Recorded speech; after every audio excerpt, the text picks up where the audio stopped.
students, myself Kavita, your maths teacher. Today we will study about parallel lines and transversal. Parallel lines क्या होती हैं?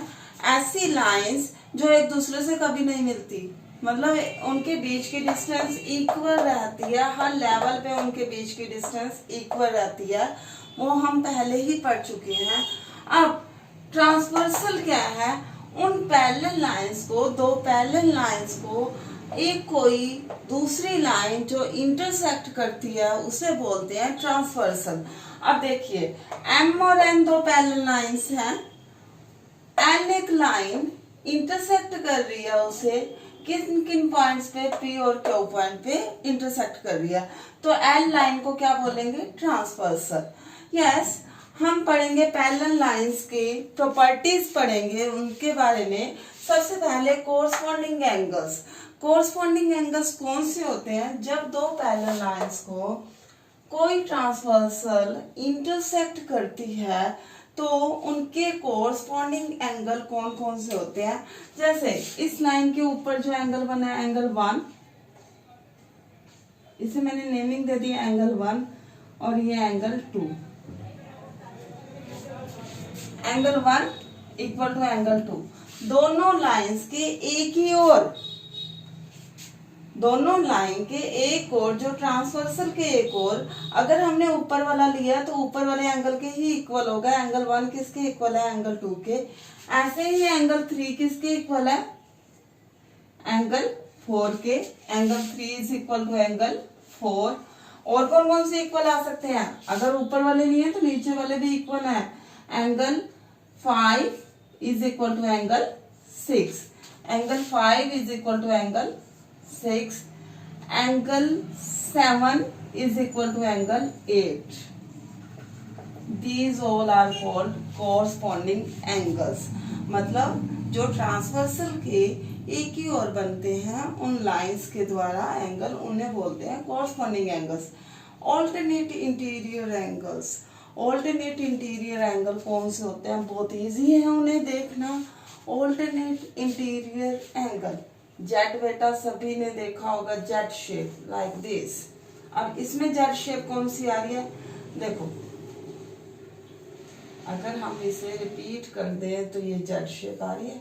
Means interior का मतलब ये एक एंगुलर पॉइंट हमारे पास 5 आया। 5 एंगल किसके इक्वल है? 4 एंगल के। Angle 5 is equal to angle 4। Alternate means जहां से हमारे जेड शेप टाइप में कुछ बन जाए, जैसे 5 इज इक्वल टू हमारा 5 इज इक्वल टू 4। ऐसे ही जेड उल्टा भी बन सकता है। ये उल्टा देखो, 7 एंगल किसके इक्वल? 2 एंगल के। These are called alternate interior angles. अब alternate exterior angle कौन से हैं बेटा? यस, जेड तो यहाँ पे बन रहा है, ये देखिए, ये ट्रांसवर्सल के एंगल 1, और यहाँ से ये जेड के नीचे का एंगल 8, इन्हें बोलेंगे एक्सटीरियर। एक्सटीरियर का मतलब जो बाहर की ओर बन गया, जेड के बाहर की ओर बन गया। एंगल 1 किसके इक्वल? 8 के। ऐसे ही एंगल यहाँ से 3 किसके इक्वल आ गया? 6 के।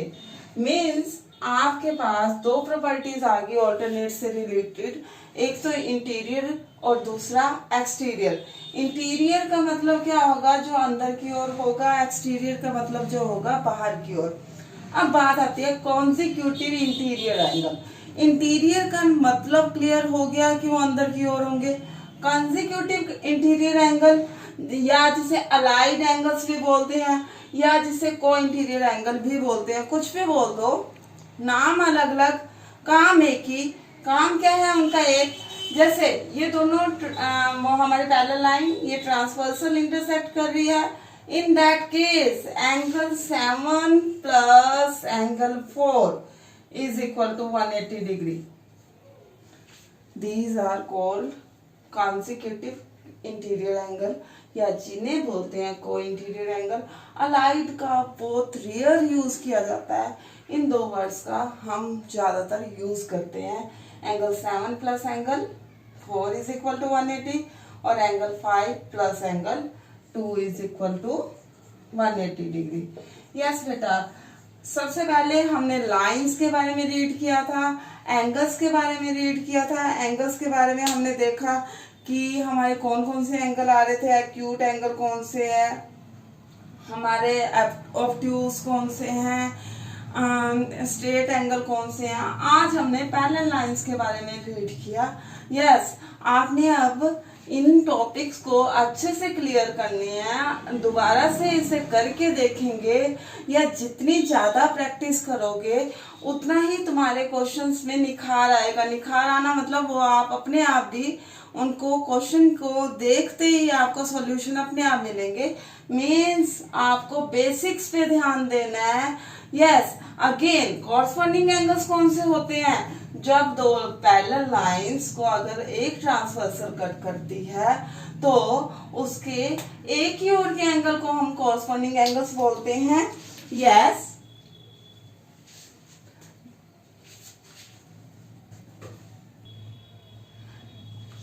कॉरस्पॉन्डिंग एंगल्स कौन कौन से थे?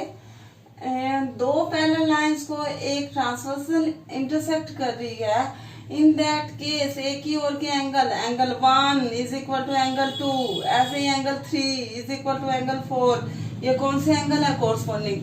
अब जब ऊपर के वाले हैं तो नीचे वाले भी इक्वल होंगे। एंगल 5 किसके इक्वल है? 6 के, और एंगल 7 किसके इक्वल है? 8 के। इन्हें बोलते हैं corresponding angles. Yes, alternate interior angle मतलब जेड शेप, इसकी तो पहचान ही है बेटा, जेड के जो हमारे इंटीरियर कॉर्नर है उन्हें ऑल्टरनेट इंटीरियर एंगल बोलते हैं। और ऑल्टरनेट एक्सटीरियर एंगल्स कौन से हैं? हमारे जो जेड के एक्सटीरियर कॉर्नर्स, मतलब यहाँ पे जो एंगल आएगा, ये ट्रांसवर्सल जा रही है, जो यहाँ एंगल आएगा उसे बोलते हैं एक्सटीरियर। ऑल्टरनेट एक्सटीरियर एंगल भी इक्वल होते हैं, ऑल्टरनेट इंटीरियर एंगल भी इक्वल होते हैं, बट यहाँ पे कंसेक्यूटिव इंटीरियर के लिए हम प्रॉपर्टी का यूज करते हैं। वो क्या होता है? कंसेक्यूटिव इंटीरियर एंगल्स, उनका सम ऑलवेज इक्वल टू 180 डिग्री होता है। जैसे 7 + 4 180, 5 + 2 180 degree. Yes, thank you. And आप सबने इसको कंप्लीटली दोबारा से रिवाइज करना है, क्योंकि अगर बेस क्लियर होगा तो अपने आप भी क्वेश्चन सॉल्व हो जाएंगे। Yes, keep practising.